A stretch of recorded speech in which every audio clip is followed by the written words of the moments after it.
You make an API call. You wait. No response comes back. The network dropped it somewhere. Now you have to decide, do you try again? The server processed the payment. The response got lost on the way back. The client has no way of knowing what happened. It didn't got any response. If you retry a post to create a payment and the server already processed it, you charge the customer twice. If you do not retry and the request was never received, the payment never goes through. The HTTP methods exist in part to answer this question. Each one makes a promise about what happens if you run it more than once, and help you decide if retrying is safe. HTTP classifies every method on two axes. The first is safety. A safe method does not change server state. GET reads a resource. Nothing is written, nothing altered. A proxy can cache a GET. A browser can prefetch it. You can call it 1,000 times and the server looks the same. The second access is idempotency. An idempotent method produces the same server state whether you run it once or 10 times. Not the same response code, the same effect on the data. That is idempotency. The second call lands on a state that already matches what it was trying to create. Nothing extra happens. This property is what the infrastructure depends on. Clients that auto-retry on network failure only retry idempotent operations. HTTP caches only store responses to safe methods. The whole reliability layer rests on these two promises. Here's how the standard methods work. Put replaces a resource, run it 10 times with the same body, and the resource looks the same each time. Delete removes a resource. Delete something twice and it is still gone. Both are not safe, they change state. Both are idempotent, repeating them adds nothing. Post sits here. Post creates a new resource. Call post/payments twice and you get 2 payment records. Call it 10 times and you get 10. The server assigns a fresh identifier each time. Patch sits here too in most implementations. The spec does not guarantee idempotency for patch. A patch that says set the status to active is idempotent in practice. A patch that says increment the counter by 1 is not. Treat patch as non-idempotent unless your specific operation makes it safe to repeat. The top left cell stays empty. Safe but not idempotent would mean reading something that changes it in the process. That's possible in theory. No standard HTTP method works that way. The difference between put and post goes deeper than update versus create. It's about who decides the identifier. With post, the server chooses the address. You send the data, and the server mints the identifier.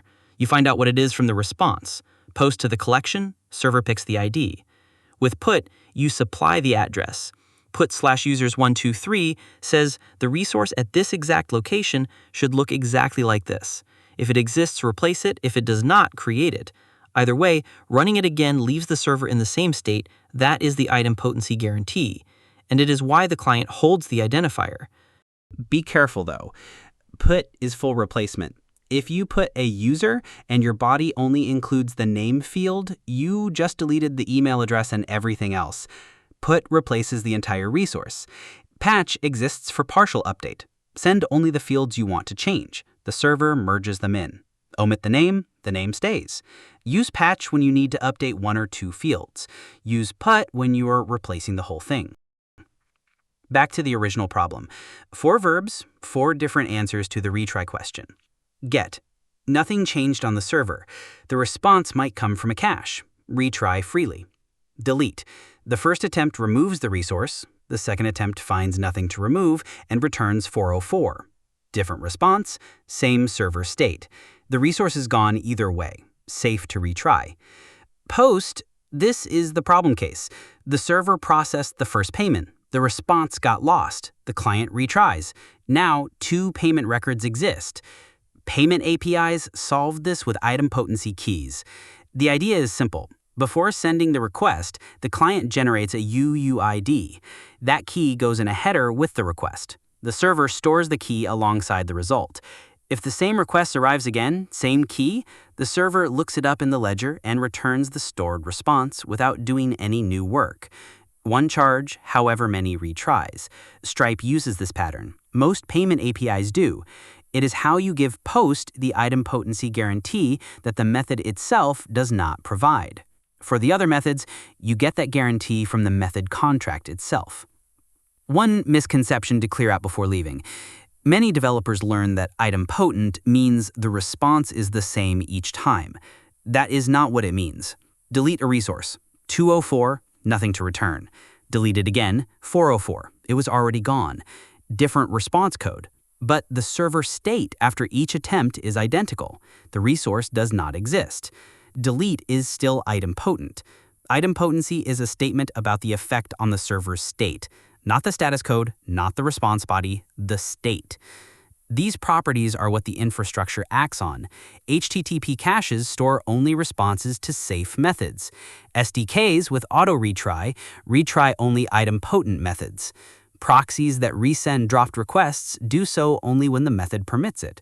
For post, when you need that guarantee, you add it with an idempotency key. Get, post, put, patch, delete are not names for CRUD operations. They are promises about what happens if the request runs more than once.